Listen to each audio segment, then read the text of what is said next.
爸爸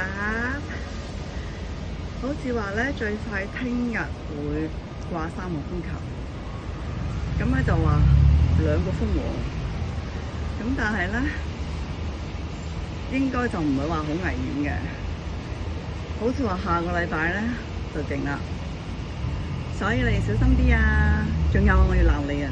你啊真係減緊雜食啊！你知唔知流浪貓最緊要係乜嘢啊？就係要食飽啊嘛！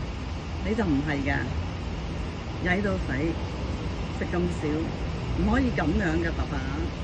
你睇下佢，舐舐舐，唉，真係，你唔可以咁樣㗎，知唔知啊？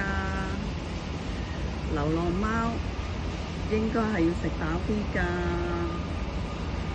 你唔知下一餐仲有冇得食㗎？或者哥哥唔得閒咩？係咪？或者落大雨咧？係咪？係啊，同你講㗎，小心啊，知唔知啊？記得識得避雨啦，同埋有得食就要食，唔可以扭計㗎吓。好，慢慢食啦。